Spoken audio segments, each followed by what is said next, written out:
तो शुरुआत में ही मैं आपके पहले सवाल का जवाब देना चाहूँगा कि ये मोंसैंटो है क्या। मोंसैंटो एक एग्रोकेमिकल कंपनी है जो कि मौजूदा वक्त में जेनेटिकली मॉडिफाइड क्रॉप सीड्स यानी फसल उगाने वाले सीड्स को मैन्युफैक्चर करने के लिए सबसे ज़्यादा जानी जाती है। लेकिन अगर आप इस कंपनी की हिस्ट्री में जाएं तो शायद आपको इससे ज़्यादा ईविल माइंडेड और डिस्ट्रक्शन काउजिंग कंपनी कोई और नहीं मिलेगी। हमें कैंसर काउजिंग फूड खिलाने से लेकर हिरोशिमा और नागासाकी की बॉम्बिंग में भी इस कंपनी का हाथ रह चुका है। और इन सभी चीज़ों को आज मैं इस वीडियो में आपके सामने लाने वाला हूँ और मैं गारंटी देता हूँ पूरे YouTube पर किसी भी लैंग्वेज में मोंसैंटो को एक्सपोज करने वाली ये सबसे पावरफुल वीडियो होने वाली है। मोंसैंटो की शुरुआत होती है साल 1901 से, जब एक जॉन फ्रांसिस क्वीनी नाम के शख्स ने इसकी शुरुआत की थी। मोंसैंटो ने अपना सबसे पहला प्रोडक्ट एक आर्टिफिशियल शुगर बनाया था जिसका नाम है सैकराइन। इस सैकराइन को आज भी सबसे ज़्यादा कोका कोला कंपनी यूज़ करती है अपने कोल्ड ड्रिंक्स को बनाने के लिए। और आप जान लीजिए कि हिस्ट्री में इस सैकराइन पर कई बार बैन लग चुका है क्योंकि ये सैकराइन हम इंसानों के लिए ख़तरनाक साबित हो चुका है। As reported by the Los Angeles Times, इस सैकराइन पर सबसे पहली बार बैन तब लगा जब 1911 में USDA के office of consulting scientific experts ने ये पाया कि इस आर्टिफिशियल शुगर की वजह से फूड में अडल्ट्रेशन हो रही थी, यानी उनकी क्वालिटी ख़राब हो रही थी। दूसरी बार बैन तब लगा जब एक कैनेडियन रिसर्च में ये पाया गया कि जब इस सैकराइन को चूहों पर टेस्ट किया गया तो उन चूहों की बॉडी में ब्लैडर कैंसर डेवलप होता जा रहा था।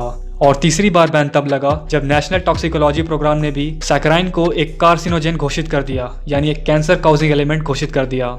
लेकिन इस सब के बावजूद भी आज भी हमारे इंडिया के FSSAI ने सैकराइन को अप्रूव किया हुआ है। FSSAI के बारे में मैं आपसे आगे डिस्कस करूँगा। अभी के लिए आप आ जाइए साल 1920 में। ये वो वक्त है जब मोंसैंटो ने PCB यानी पॉलीक्लोरिनेटेड बाइफिनाइल नाम के केमिकल को मैन्युफैक्चर किया। PCB को वाटरप्रूफ कोटिंग के लिए इस्तेमाल किया जाता था और जब मोंसैंटो ने PCB को प्रोड्यूस करना शुरू किया तब इस PCB को एक इंडस्ट्रियल वंडर केमिकल यानी एक चमत्कारी केमिकल कहा गया था।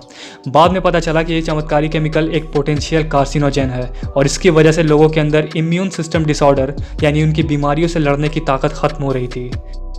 और सिर्फ यही नहीं, मोंसैंटो ने अपने इस PCB नाम के केमिकल को मैन्युफैक्चर करने के लिए ईस्ट लुइस इलिनॉस नाम की एक जगह पर अपना मैन्युफैक्चरिंग प्लांट लगाया था।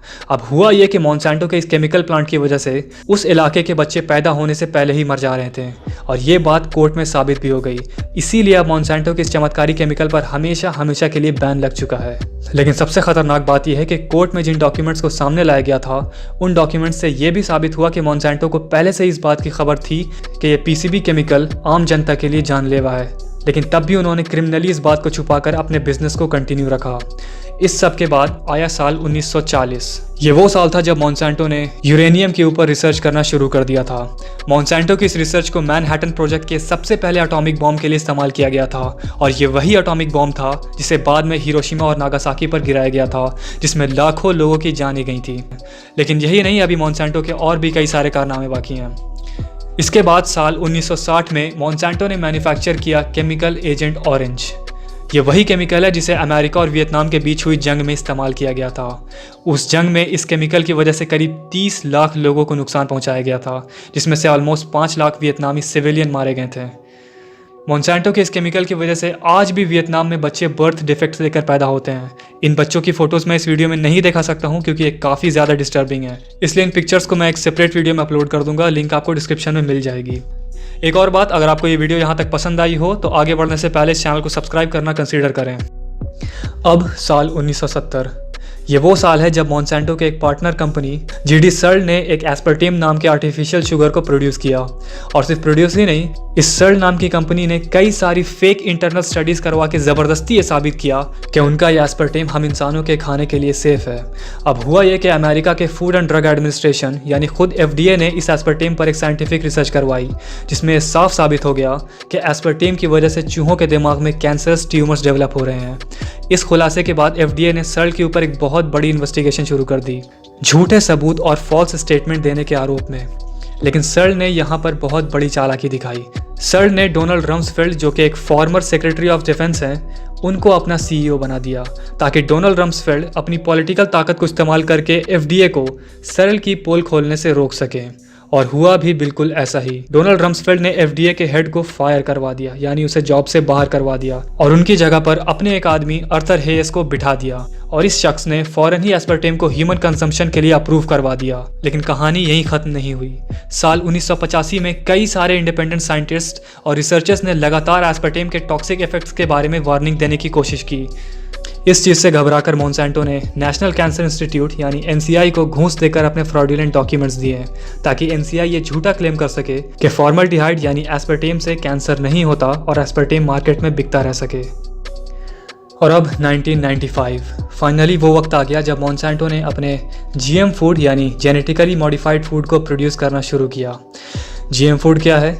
ये वो फूड है जिन्हें उगाते वक्त उनके सेल्स में मौजूद जीन्स के साथ छेड़छाड़ हुई होती है।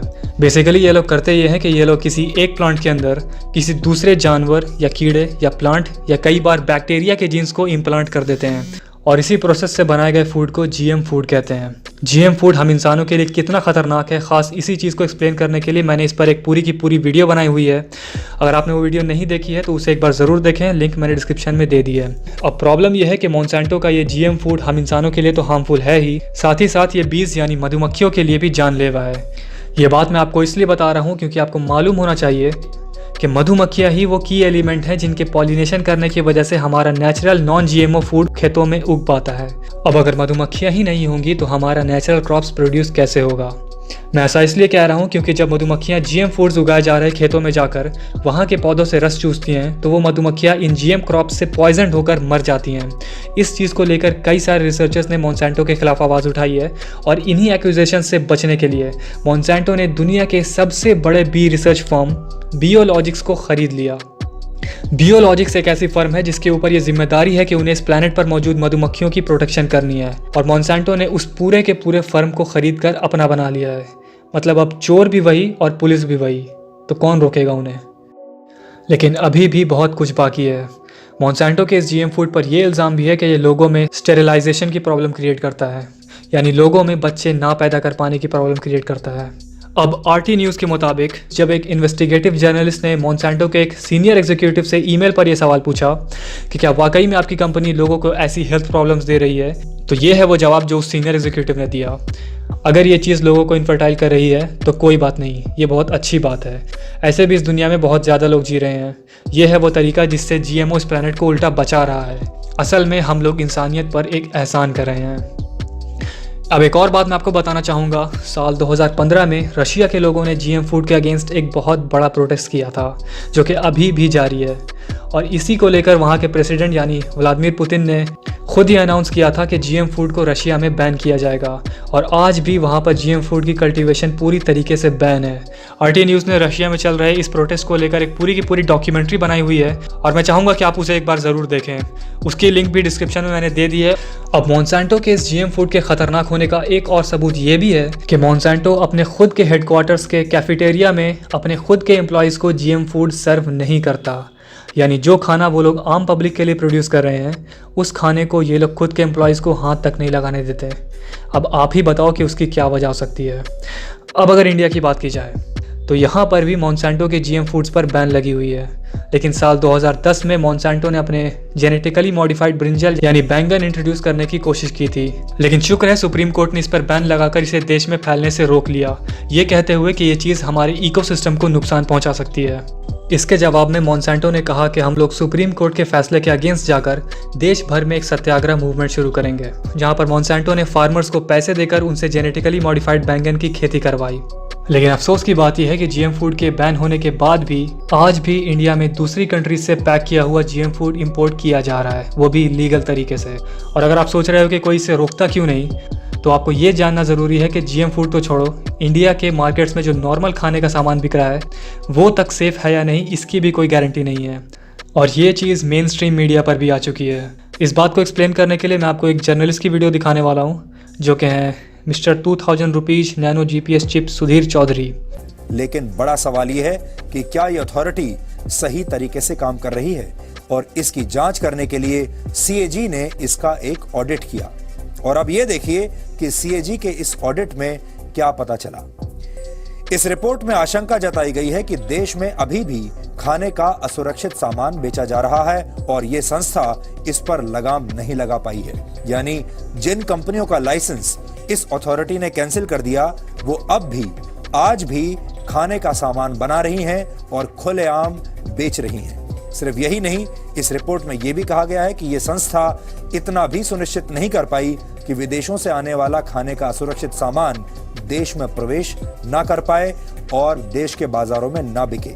यानी विदेशों से असुरक्षित खाना आज भी खुलेआम आ रहा है।